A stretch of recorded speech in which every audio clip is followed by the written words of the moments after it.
Assalomu alaykum qadrli yurtdoshlar, barchani bugungi Qurbon hayiti bilan muborakbod etamiz. Oilalarga tinchlik, xotirjamlik, sihat, salomatlik tilab bugungi videoni boshlaymiz. Qadrli obunachilar, bugungi videoni o'tkazib yubormanglar. Bugun sizlarga eng kerakli ma'lumotlardan tanishtirib o'tamiz. Bugun sizlarga archalar haqida ko'plab savollar tushdi. Shular bo'yicha archalarni qanday turlarini ekish kerak, qayerdan olish kerak, Yevropadan kelyapti mana archalar, O'zbekistonda har xil archalar yetishtirilyapti. Bular haqida eng foydali ma'lumotlarni berib o'tamiz. Videoni o'tkazib yubormanglar, iloji bo'lsa like bosib qo'yinglar, bizni qo'llab-quvvatlang. Qadrli obunachilar, mana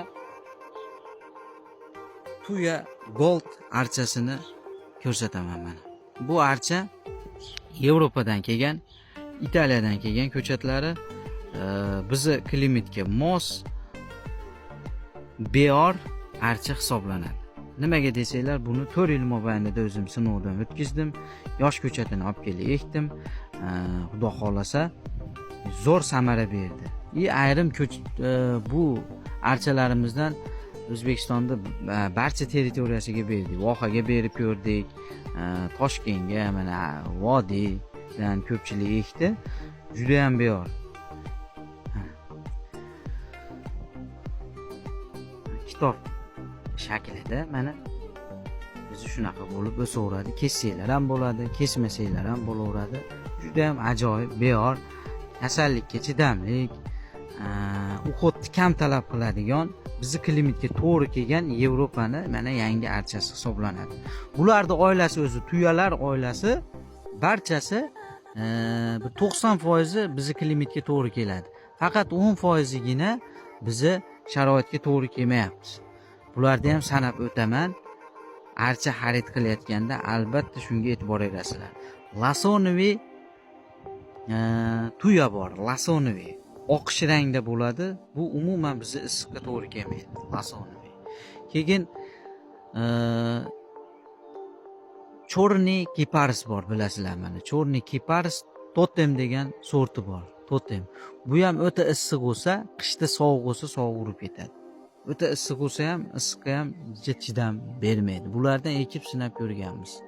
Xo'p, keyingisi yana bu archalarda yana qanday turlari? Xo'p, simarak bor. Simarakda zelennisi bor, manaqangi rangi bor, manaqa sariq simarak. Bu ham issiqqa chidamsiz hisoblanadi, lekin o'zimizni sovuqlarga chidaydi, lekin issiqqa chidamas ekan, sal ko'lankalik, salqin joyga ekish kerak bo'ladi u sortlarni. Va boshqa sortlari bizi klimatda bo'ladi. Mana ko'klari bor. Ko'pchiliginglar bilasizlar, endi ko'ki bizni respublikada ko'p tarqalgan tuyalar oilasini har xil sortlari bor. Saddalar bor. Boshqa yana har xil sortlari bor. Ko'kda bular bizi klimatga barchasi to'g'ri keladigan archa hisoblanadi. Endi Yevropadan keltirilayotgan archalar nimaga qurib olyapti degan savollaringizga iloji boricha javob berib o'taman. Agar Yevropadan kelgan archani o'zimizni klimatda tuyada bo'ladigan bo'lsa, moslashtirib olmasangiz, raz yerga olganingizdan keyin boshqa muhitga tushgandan keyin tuproq o'zgaradi-da. Tuyadan chiqqandan keyin boshqa o'zimizni mesniy tuproqqa kirgandan keyin uje unda stress kuzatiladi archada. Stress yangi muhitga o'tirdi.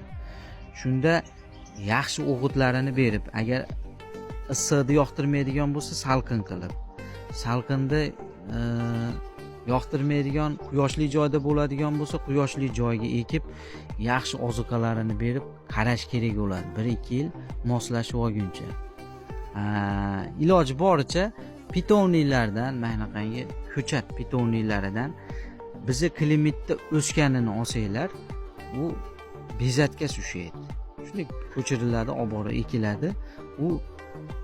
Unga hech qanaqa o'ylanib o'tirmaysizlar. Borgandan keyin ekib, bitta suvini qo'yasizlar. Ora kunda suv berib turasizlar. Kech paytda berish kerak. Archaga badanidan yuvib bersanglar ham bo'ladi. tomirdan bersa ham bo'ladi. Ozuqalarda ham badanidan bersanglar tezroq singib o'ziga qabul qiladi. Badanidan ham bersa bo'ladi, tomirdan ham bersanglar bo'ladi vitamin udabreniani. Endi ayrim archalarimiz bor, jicha nozikroq archalar. Buni mana shu yerda isbotini ko'rib turibman mana. Bu Majvenniy o'zimizning Majvenniy archamiz. Bunga mana yonidagi shtampoyda kasallik kuzatilgan.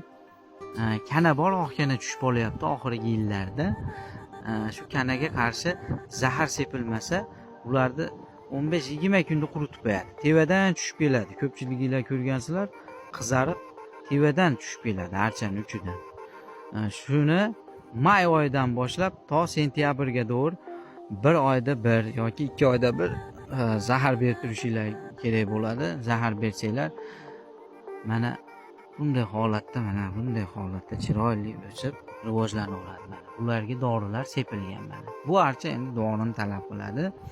Hozirgi kunda oq kiparislarga ham tushyapti. Mana arizonskiy kiparis, chorniy kiparis, kiparis leylander shu archalarimizga ham o'sha kanadan tushyapti. Uni ham dorilab turish kerak bo'ladi. Endi kiparis archalarimizga keladigan bo'lsak, hozirgi kunda O'zbekistonda juda ham populyarniy bo'ldi. Arzonskiy kiparislar bizda ham bor, lekin 2022-yilda sovuqda, qattiq sovuq bo'lsa kiparislarni urib ketadi. Ochiq joyda bo'lsa, yalang joyda bo'lsa, yopiq joylarda bo'lsa, saqlanib qolgan joylari ko'p. Lekin 2022-yil ko'p yerda kiparislarni urib ketdi, qadrli yurtdoshlar. Shu sababdan kiparis bo'ladigan bo'lsa, dori sepishinglar kerak bo'ladi arizonskiy kiparislarga. Endi голубой yelga o'tamiz. Mana bu голубой yel. Голубой yel archalarimiz. Xo'p, Qirg'izistondan keladiganlar bor, Italiyadan keladi, Polshadan kelyapti. Albatta, chet eldan kelganini ayrim kelgan, mana shu Yevropadan kelganlarini Polshadan asosan kelganini ekdik, juda ko'karish qiyin. Juda qiyin ko'karish. 5 martalab olib ekib berganlarimiz bor. Ko'klamay qolayotgani ko'p. Endi Italiyadan kelganlari haqiqiy ulangan holatda bo'ladi. Archa juda ham zo'r, beyorroq. Italiyaning archasi yaxshiroq hisoblanadi.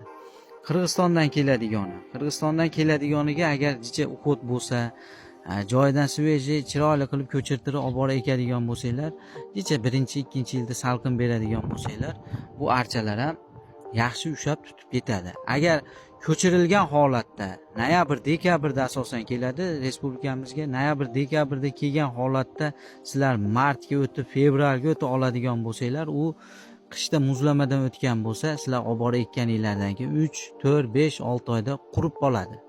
Unaqa juda ko'p kuzatilyapti. Juda ko'p. Bir yilda o'zida menga bir 30 ga yaqin adashmasam odam yozdi. Aka, голубой yel olganmiz yo'lda bo'yidan qurib qoldi deb. U noyabr dekabrda kelgan bo'lsa, noyabr dekabrda kelgan narsa siz martda olyapsiz ekan, fevralda oxirida olyapsiz ekan. U qishki sovuqlardan ana shu joyda turib yo'lda bo'yida muzlamadan tuprog'i ochiq holatda o'tgan bo'lsa, u qurimay nima bo'lsin? Qurib qoladi-da. Shunaqa qaramasdan, so'ramasdan, e'tibor bermay olganlar bor, shular quritib qo'yapti. Agar joyida ishonchli pitoniylardan svej olib borib ekadigan bo'lsanglar, menimcha qurimaydi. Lekin ko'p tovar hozir Xitoydan, chet davlatlardan kelyapti. Ko'p daraxtlarimiz, archalarimiz qurib qolyapti. Mana bu yil ham bir 100 ga yaqin furada kirib keldi kameliya gullari. Kameliyalar qishga ham o'ta chidamsiz, yozgi issiqlarga ham chidamsiz. Issiqroq, iliqroq joy bo'ladigan bo'lsa, issiq zonalarda, vohada umuman bo'lmaydi. Men shaxsan o'zim ko'chatlarini ekkanman. Umuman bizning mana shu ochiq pitoniyda yaramaydi. Na qishdan o'ta olmaydi, na issiqdan. 10 ga yaqin furadagi kameliyalar respublikamizga barcha hududlarga tarqab, minglab odamlar oldi va juda ko'pchiligi 90% buni quritib oldi. Kameliya gullar, azaliya, rododendron bular eng noziklari hisoblanadi. Hatto kalistimon ham vechni zeleniy baxt tashamagan bilan uni ham qattiq sovuq bo'lsa urib ketadi. Shu sababdan birinchi o'rinda olinayotgan mahsulotni qancha gradusga chidaydi sovuqqa, shularini so'rab, issiqqa necha gradusga doğru issiqda chidab bera oladi degan savollarni berib olsanglar hech qachon yutqizmaysizlar. Qadrli obunachilar, bu albatta sizlar uchun bo'ldi foydali video. Ko'pchilikka manfaatli bo'lishi uchun albatta bu videoga like bosasizlar, ko'pchilik puliga kuymasligi uchun, shu ma'lumotlarga ega bo'lib ertaga manzarali daraxt, gullar, archalar olishda hushyor bo'lib olishida ko'pchilikka manfaatli bo'ladi degan umiddamiz. Videoga like bosish esdan chiqmasin. Hammanglarga rahmat.